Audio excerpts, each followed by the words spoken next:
لو أنزلنا هذا القرآن على جبل لو أنزلنا هذا القرآن على جبل لو أنزلنا هذا القرآن على جبل لو أنزلنا هذا القرآن على جبل لرأيته خاشعا متصدعا من خشية الله وتلك الأمثال نضربها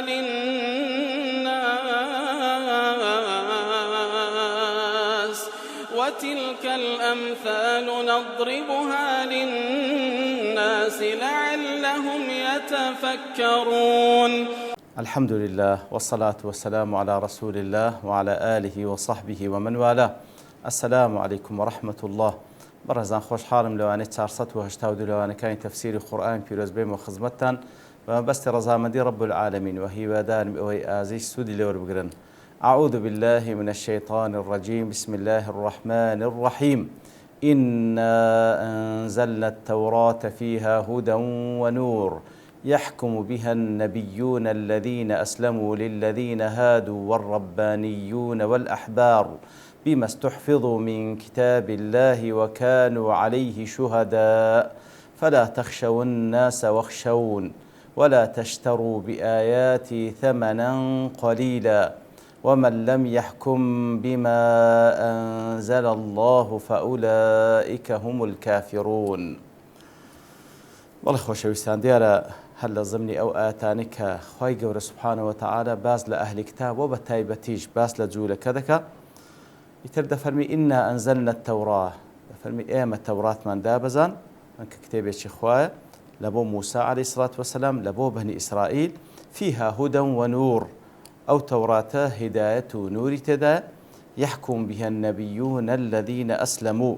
أو توراة بيغمبران كاري بيدكان عليهم الصلاة والسلام الذين أسلموا أوانك ومسلمان نخوان تسلم رب العالمين كرديا حكم بسرچه دكان بو توراة للذين هادوا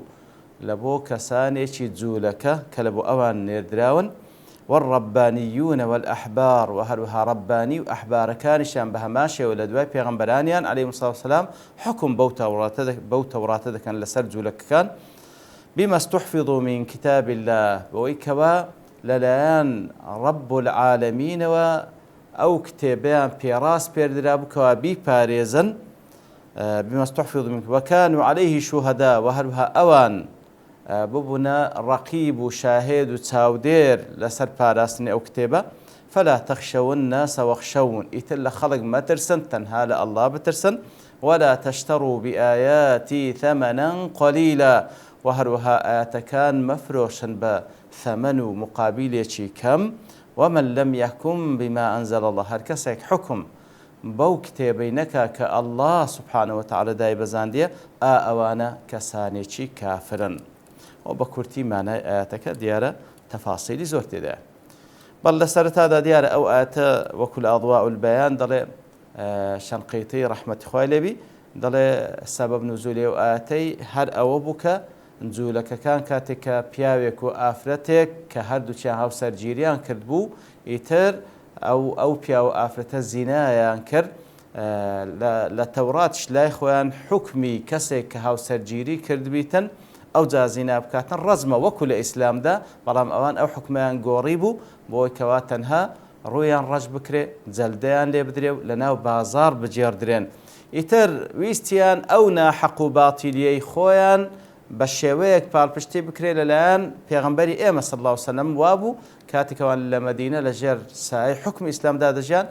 تون لاي پیغمبر صلى الله عليه وسلم ياخذ قاصديان ناد لاي پیغمبر صلى الله عليه وسلم كحكم بكا لسر او بياو آفرته وابو پیغمبر صلى الله عليه وسلم داوای لكردن كوا توراتكي خوتان بينن كخين ديانوا لمن دستي لسر او اتدانا كباز لرزم دكا بلام عبد الله كوري السلام كبيشتري يهودي وباشان كأو كاتيك يقول أصحاب كان پیغمبر صلى الله عليه وسلم خايل رازيبي فرموي دەست لەسەر ئاەتە هەڵگرە فعلا ئاەتی ڕەزم لای ئەوانش مەوجود بوو بەڵام ئەوان شاردبیانەوە ئیتر وەکو لە وانەکە ڕابردوو باسی ئەو سەبەب نزولەمان کرد ئیتر ئیمامی شەنقیتی دەڵێ هەر ئەو سەبەب نزولێ لە بۆ دابەزینی ئەو ئاەتانە واتە ئەو ئاەتە و ئەوانەی پێشووتر و ئەوانەی دواتریش دێ کاتێک کە دەفەرمی ئینا ئەنزەلنا التەوڕاتە فیها هودا ئەو تەوراتەمان دابەزاند کە کتێبی رب العالمینە لە بۆ موسا دابەزی عەلەیهی سەڵات وسەلام و هەروەها لە بۆ ئەو پێغەمبەرانەی کەوا لە دوای موساش دێن هەتا دەگاتە عیسا عەلەیهی سەڵات وسەلام کەوا ئینجیلی لۆ دابەزی دەفەرمی ئەو تەوراتەمان دابەزاندیە فیها هودا هیدایەتی تێدا ڕێنمونی تێدا بەرەو ئیمان و بەرەو حەق و هەروەها یعصم من الضلالە و هەروەها پارێزەرە لە گومڕایی هیدایەتی تێدا و نووری تێدا کەواتە نووری تێدا بەهۆی ئەو نورەوە لە تاریکاییەکانی نەفامی و هەروەها لە تاریکاییەکانی شەک و گومان دەردەچی لە تاریکاییەکانی شوبهات و شەهەوات دەردەچی ئیتر وەکو خوای گەورە سوبحانەهو وتەعالا لە سوڕەتی ئەلئەنبیا باز لەو تەوراتە دەکا کەوا دایبەزان دەفەرمی ولقد آتينا موسى وهارون الفرقان وضياء وذكرا للمتقين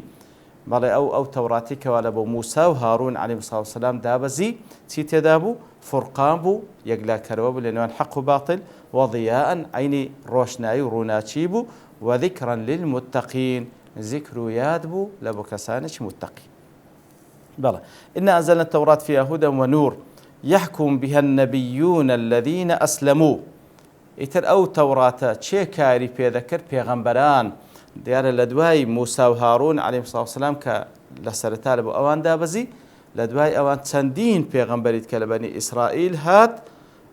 عەلەیهیمە سەڵات وسەلام ئەوانیش بە هەمان شێوە مکەلەف بوون کار بەو تەوراتە بکەن کە لە بۆ موسا دابەزی هەتا وەکو ئینجیل دابەزی لە بۆ عیسا عەلەیهی سەڵات وسەلام ئیتر ئەو تەوراتە يحكم بها النبيون پێغەمبەران لە بەنی ئیسرائیل حکمی پێدەکەن ئەو پێغەمبەرانەی کەوا للذين يحكم بها النبيون الذين أسلموا ئەوانەی کەوا ئەسلموا مسلمان بوون تەسلیمی رب العالمین بوون کەواتە لێرەدا خوای گەورە باز لە پێغەمبەرانی بەنی ئیسرائیل دەکا وەصفیان دەکا بەچی الذين أسلموا وەکو عەبدوڕەحمان بن ناصر السعدی ڕەحمەتی خوای لە تەفسیرەکەیدا دەڵێتن ئەو پێغەمبەرانەی کەوا ئەسلموا لله وانقادوا لأوامره واتە خۆیان تەسلیمی رب العالمین کردیە و ملکەچن لە بۆ فەرمانەکانی خوا الذين إسلامهم أعظم من إسلام غيرهم مسلمان بوونیوان و تەسلیم بوونیوان لە بۆ فەرمانی خوا گەورەترە لە تەسلیم بوونی غەیری خۆیان چکەوانە پێغەمبەرن عەلەیهیمە سەڵات وسەلام ئەوجا دەڵێتن وهم صفوة الله من العباد أنبياء پیغمبران صفوة الله من هل بجێردراوی رب العالمین لە نێوان بەندەکان ئیتر دەفەرمی کاتێکەوە ئەو پێغەمبەرە بەڕێزانە کاتێکەوە تەسلیم بووینە لە بۆ رب العالمین لە پێغەمبەرانی بەنی ئیسرائیل کە وەسفیان دەکا دەی باشە ئەو بەنی ئیسرائیلەی کەوا پێغەمبەرانیان قودوەنە لە بۆوان و لە بۆ غەیری ئەوانیش کاتێک کە پێغەمبەرانیان تەسلیم بووینە لە بۆ رب العالمین دەی باشە وەکو دەڵێ فما الذي منع هؤلاء الأراذل من اليهود من الاقتداء بها باشە ئەو کەم و کورتانەی جوولەکە لەبەرچی اقتدا پێغەمبەرانیان ناکەن عەلەیهیمە سەڵات وسەلام بۆی کەوە ئەوانیش تەسلیمی رب العالمین تەسلیمی ئەو فەرمانانەی رب العالمین کە لە تەورات هاتیە لە ضمنی ئەوەش کەوا لە تەورات فەرمانیان پێ دەکەی کە دەبێ ئیمان بە محەممەد المستەفا بین صلی الله عليه وسلم کەواتە پێغەمبەرانیان تەسلیمی رب العالمین بوون ئەوان لۆ تەسلیمی رب العالمین نابن و فەرمانەکانی رب العالمین کە لە تەورات لە بۆیان هاتیە جێبەجێی ناکەن ئیتر يحكم بها النبيون الذين أسلموا خوای گەورە سبحانه وتعالى باز لە پێغەمبەران دەکا کەوا ئەسلموا تەسلیمی رب العالمین بوون و مسلمانن ئیتر زۆرێک لە مفەسرین وەکو با بڵێن زومەخشەریش دەڵێتن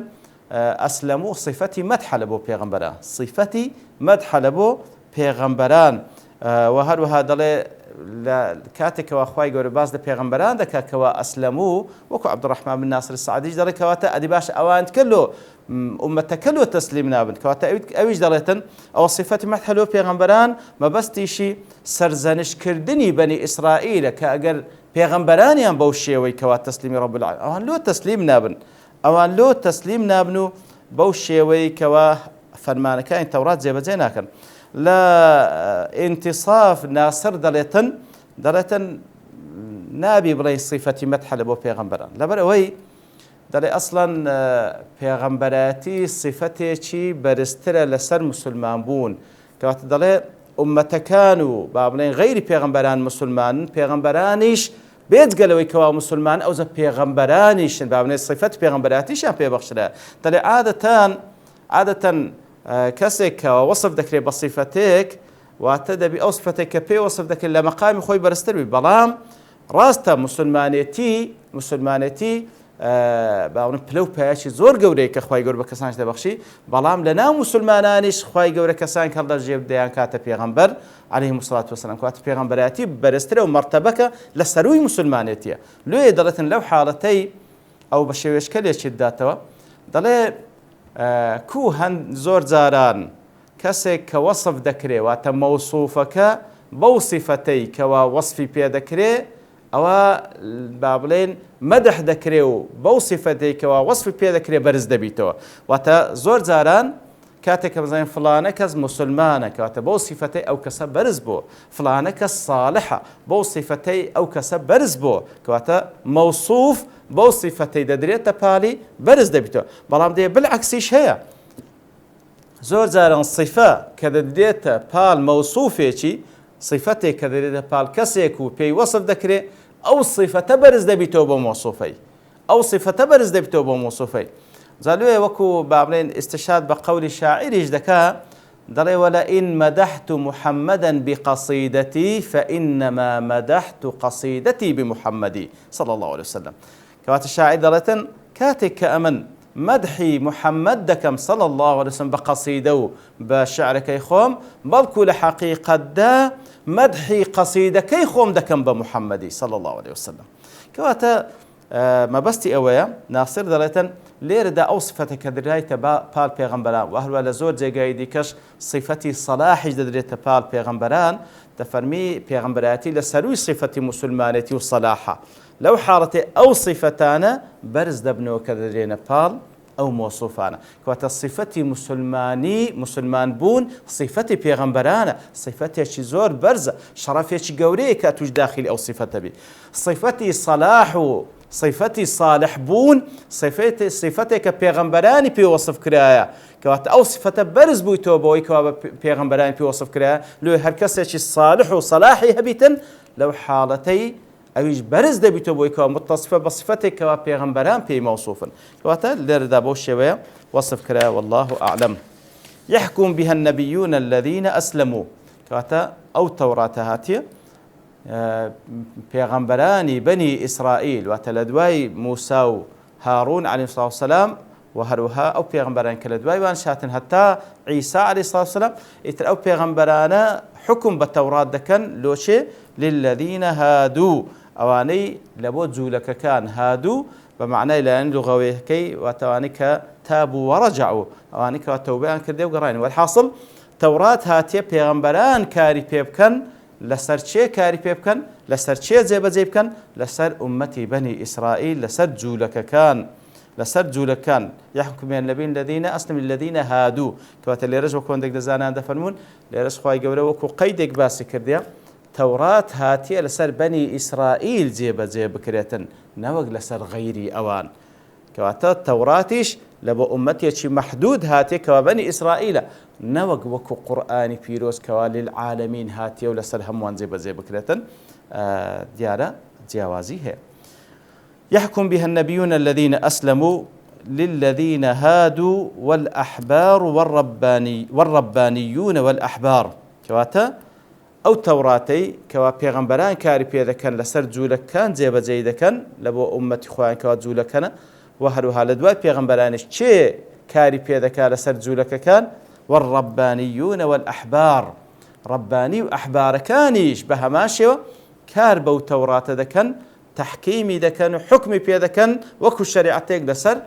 جوولەکەکان. ئەو جا لێرەدا دەفەرمی ڕەبانی و ئەحبار. ڕەبانی وكو عبد الرحمن بن ناصر السعدي العلماء العاملين المعلمين الذين يربون الناس بأحسن تربية رباني دري أو كسانا كوا أو زانانا كوا كار بعلم كان دكان وهروها خلشي دي كفير دكان وبرورده دكان بجوانترين شوي برورده أو رباني. والأحبار أي العلماء الكبار الذين يقتدى بأقوالهم كواتا أحبارش أو علماء قوراننا أو زانا قوراني جولكو بني إسرائيل كوا اقتداء بأقوال كان يندكري وكل عندك تفسير فقهانا فقيه وشرع ناس نوانا يتر خواي قول التوراة دابا زاندية بيغمبران عليهم الصلاة والسلام وهروها رباني وأحبار كان حكمي بيدا كان لسر نزولك كان بما استحفظوا من كتاب الله كواتا أي وتلك الحكم الصادر منهم الموافق للحق يتر أو حكم كرني بيغمبران عليهم الصلاة والسلام حكم كردني رباني وأحبار كانيان لسرجو لك كان باتيا موافقة بو حقيك ولا توراة لبيان دابزيو أو توراتيك للا رب العالمين بيان راس بيردلا حفظي بكانوا بي باريزن أو توراتيك للا رب العالمين بيان راس بيردلا كوا حفظي بكانوا بي باريزن شي بي باريزي أنبياء رباني وأحبار كان كواتا حفظي توراة وباراستني توراة للتحريف وتبديل وتغيير لهمو دسكاريك بشي راس بيردلا لأن رب العالمين ببيغمبران وهروها برباني وبأحبار كان برباني وأحبار كان عندك لزاناج دفرمون بما استحفظوا من كتاب الله وأتى رباني وأحبار كان لأن بيغمبران وبيان راس بيردراك باريزغاري لسر توراة بكن بلام رأي زوريني علماء وجمهور علماء السلويكوا بما استحفظوا من كتاب الله وأتى بيغمبران أو أنبياء بني إسرائيل لقل رباني وأحبار كان هرهم يعني لا رب العالمين وبيان راس بيردراكوا باريزغاري لسر توراتي لسر أو توراتي بكن كوكو شريعتك لبو بني إسرائيل دیارە زۆر شتی ترما لەو ئاتە باس بکەین بەڵام لەبەرتەوا و بوونی کار لێرە دەوەستین بە پشتیوان رب العالمین لەوانەی داهاتوو دێنەوە خزمەتی وصلى الله وسلم على نبينا محمد وعلى آله وصحبه أجمعين وآخر دعوانا الحمد لله رب العالمين. لو أنزلنا هذا القرآن على جبل لرأيته خاشعا متصدعا من خشية الله وتلك الأمثال